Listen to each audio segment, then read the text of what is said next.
যে প্রান্তে আমাকে উপস্থিত করা হোক না কেন, পৃথিবীর যে কোনো জায়গায় আমাকে ডাকা হোক না কেন, সেই প্রত্যেক জায়গায় আমি নিজেকে আহলে হাদিস বলেই পরিচয় দিব।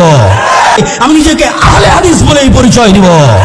আমি নিজেকে আহলে হাদিস বলেই পরিচয় দিব। পবিত্র কোরআনের কোন জায়গায় কোন আয়াতে আল্লাহ তাআলা বলেছেন নিজেদের আহলে হাদিস বলে ডাকো? কোন উত্তর দেয় না। এরকম কোন সহিহ হাদিস কি আছে যেখানে নবীজি বলেছেন নিজেদের আহলে হাদিস বলে ডাকো? উত্তর নেই। সেজন্য আমি নিজেকে আহলে হাদিস বলে ডাকি না, আমি নিজেকে বলি মুসলিম। আহলুল হাদিস একটা সম্মানের শব্দ। কিসের শব্দ ভাই? আহলুল হাদিস মানে হলো হাদিসের বিশেষজ্ঞ। হাদিসের বিশেষজ্ঞ দুটো অর্থ নেওয়া যায়। এক, আহলুল হাদিস মানে হাদিসের পণ্ডিত, বিশেষজ্ঞ, হাদিসের উপর দক্ষ। আরেকটা অর্থ নেওয়া যায় হাদিসের অনুসারী। হাদিসের অনুসারী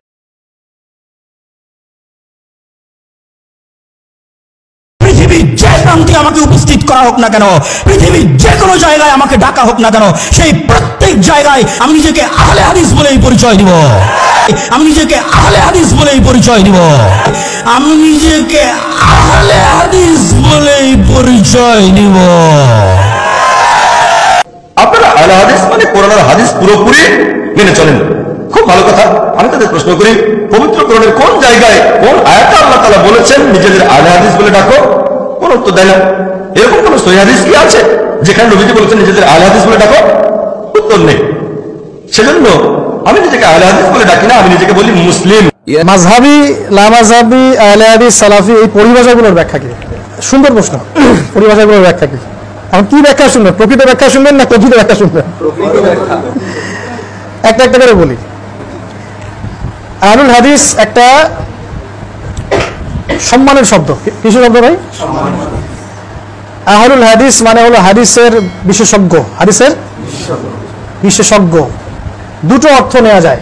এক, আহলুল হাদিস মানে হাদিসের পণ্ডিত, বিশেষজ্ঞ, হাদিসের উপর দক্ষ। আরেকটা অর্থ নেওয়া যায় হাদিসের অনুসারী। হাদিসের অনুসারী, এই দুটো অর্থই আছে এই বইগুলোতে। আপনি যতগুলো বই ঘাটেন এগুলোই পাবেন। এখন হাদিসের পণ্ডিত বিশেষজ্ঞ কারা ছিলেন? ইমাম বুখারী, তিনি আহলুল হাদিস। হ্যাঁ। ইমাম মুসলিম আহলুল হাদিস। ইমাম তিরমিজি, নাসাই, ইমাম আবু দাউদ, ইবনে মাজাহ, দারাকুতনি, তারা কি আহলুল হাদিস কিনা?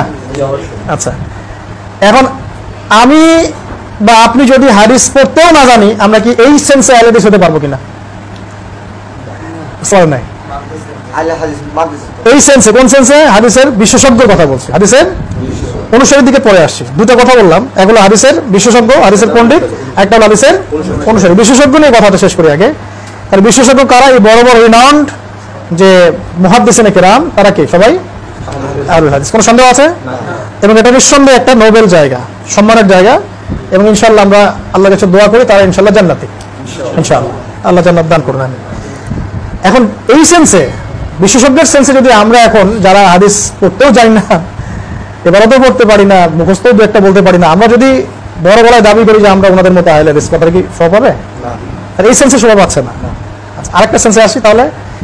2 নম্বর সেন্স হাদিসের ফলোয়ার্স। অ্যান্ড ফলোয়ার্স, এই ফলোয়ার্স সেন্সে আমরা যদি এভাবে চিন্তা করি যে তারাই আহলুল হাদিস হচ্ছেন, ফলোয়ার্স সেন্সে যারা কোরআন এবং হাদিসের পরিপূর্ণটা মেনে চলেন, তাই নয় কি?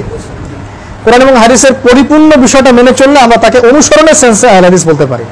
এখন যদি কেউ কোরআন সুন্নাহর পরিপূর্ণতা না মেনে চলে, আংশিক মেনে চলে, তাহলে একজন বরেণ্য আহলে হাদিস আলেমেরই রেফারেন্স কোট করছি আমি। তিনি বলেছিলেন যে প্রকৃত আহলে হাদিস আর কথিত আহলে হাদিস কখনো এক নয়। এই কথাটা তাদেরই একজন বরেণ্য আলেম বলেছিলেন। আমরা আলেমদের সম্মান রাখবো। এখন ধরেন আপনি রাফুল আযান করেন, জোরে আমিন বলেন, পায়ে পা লাগান, সূরা ফাতিহা পড়েন, এবং আপনি মনে করছেন যে আমি আহলে হাদিস হয়ে গেছি।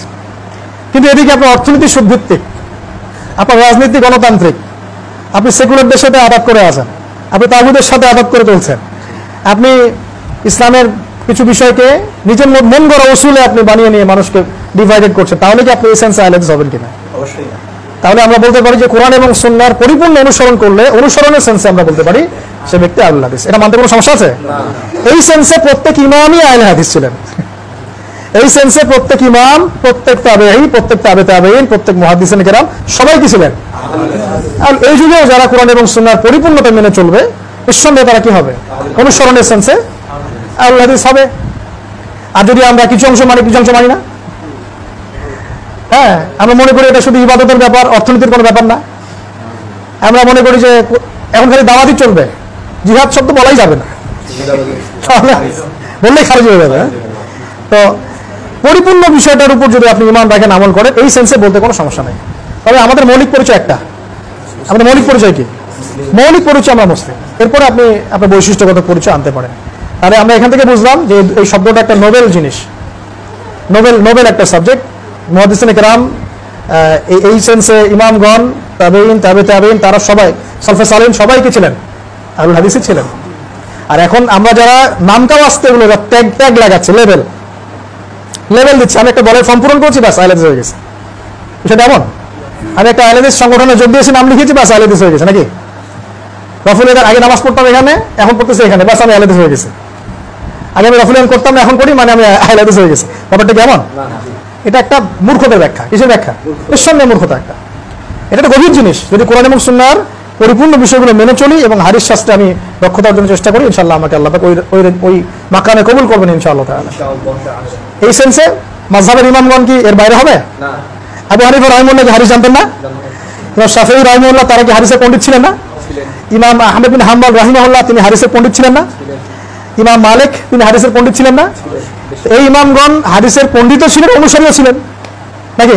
তারা কি আহলে হাদিস ছিলেন না? আমরা যদি বলি আমি আহলে হাদিস, তুমি যে হানাফি মাযহাব, আমরা আলাদা করে ফেললাম এখন। তাহলে আবু হানিফা রাহিমাহুল্লাহ তো আহলে হাদিসই ছিলেন। আমরা ওনাকে বলি যে আহলুর রায়, কারণ ওই সময় সব হাদিস তো একসাথে ছিল না, অনেক সময় ইস্তেহাদ করতে হতো। এখন চলতে পারে যদি আপনি কোনো আমল পান যে আমলটা কোরআন সুন্নাহর মধ্যে নাই কিন্তু সমাজে চলছে, তাহলে আপনি ওইটা বাদ দিয়ে কোরআন সুন্নাহটা ফলো করবেন, বেশ এটাই করবেন। এটা গেল মানে এই আহলুল হাদিস শব্দের প্রাসঙ্গিক কিছু কথা। আর সালাফি মানে হচ্ছে সলফে সালেহিনকে যারা ফলো করে, এটা প্রাসঙ্গিক ওয়ার্ড, সমাজ থেকে বলতে পারি আমরা কোনো কোনো ক্ষেত্রে। যারা সলফে সালিম মানে কারা? সাহাবীগণ, তারপরের জেনারেশন, তারপরের জেনারেশন, তাদেরকে ফলো করেন যারা। এই ফলো ইমাম, 4 ইমাম করেন না?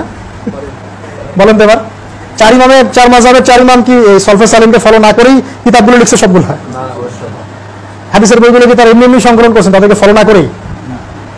ফিকহের বইগুলো কি তাদেরকে ফলো না করে লেখা হয়েছে? এই যে আমরা একটা সাম্প্রদায়িকতা ছড়াই বাংলাদেশের মাটিতে, যে আমরা একটা দলীয় পরিচয় মনে করি, এটা ইবনে তাইমিয়া রাহিমাহুল্লাহ কি তার নামের পাশে লিখছিলেন যে ইবনে তাইমিয়া সালাফি? তুমি লিখতেছো কেন? আব্দুর রহমান সালাফি তুমি লিখতেছো কেন? এটা আবার কি হলো? তুমি নিজেকে কি সুফিদের মনে করা শুরু করলো নাকি? তুমি কত বড় সালাফি সেটা তো তোমার আমল আখলাকে পরিচয় দেবে, আল্লাহ সেটা দেখবে যে তুমি কতটুকু কোরআন সুন্নাহ ফলো করছো, সলফে সালিমকে ফলো করছো। আমি যদি আমার নামের পাশে লাগাই যে আমি অমুক কারি, আমি অমুক কোরআনের বেত্তা, আমি অমুক মুফাসসির, আমি কত বড় মুফাসসির তো আল্লাহ জানে ভালো। আপনি লকব দিলেন কেন? এলো এটা তো সমাজটা বিভক্ত হলো। আবার মসজিদের ভাগ করে একটা টাইটেল দিয়ে দিলেন যে আহলে হাদিস জামে মসজিদ দিলেন না, মানে কি এখানে মুহাদ্দিসরা নামাজ পড়ে, অন্য কেউ সাধারণ মানুষ পড়ে না? ব্যাপারটা এমন নাকি এখানে শুধু কোরআন সুন্নাহর অনুসারী 100% অনুসারীরা নামাজ পড়ে, আর বাকি যারা পড়ে না এরা কোরআন সুন্নাহর 100% অনুসারী না? মানে মাযহাব যারা মেনে চলছে এরা কোরআন সুন্নাহ 100% মানে না, আমি 100% মানি, এটা প্রমাণ করতে চাচ্ছেন? এটা প্রমাণ করতে চাচ্ছেন? তাহলে তো এটা দাম্ভিকতা হলো। মসজিদ কি সবার জন্য না খাস কিছু মানুষের জন্য? আমরা আমাদের দেশে একটা চরম সংকট দেখি, সেটা হলো আমরা এটাকে কেন্দ্র করে দলীয়করণ শুরু করছি। আর দলীয়করণ সলফে সালিম কেউ করেন নাই, বরং এক ইমাম আরেক ইমামের পা ধুয়ে দেওয়ার চেষ্টা করতেন। হ্যাঁ, এক ইমাম আরেক ইমামকে এমন সম্মান করতেন, কপালে চুমু খেতেন, পায়ে চুমু খেতেন। আর আমরা এখন কি করি বলেন তো? এই নামগুলো দিয়ে দল ক্রিয়েট করার পরেও কি এটা একটা ঐক্যবদ্ধ প্ল্যাটফর্ম হিসেবে আছে? না, এখানেও অনেকগুলো দল হয়ে গেছে, আর কত হবে? তাহলে এটা কি সহি হলো? নেক্সট স্রোতে ধোকা খেয়েছেন, নেক্সট স্রোতে ধোকা খেয়েছেন। আল্লাহ পাক বোঝার তৌফিক দান করুন। তবে সালাফি একটা ভালো জিনিস, এটা হলো সলফে সালিহিনদের অনুসরণ করা। এটা অনুসরণ না করে তো ইসলাম ফলো করতে পারবেন না।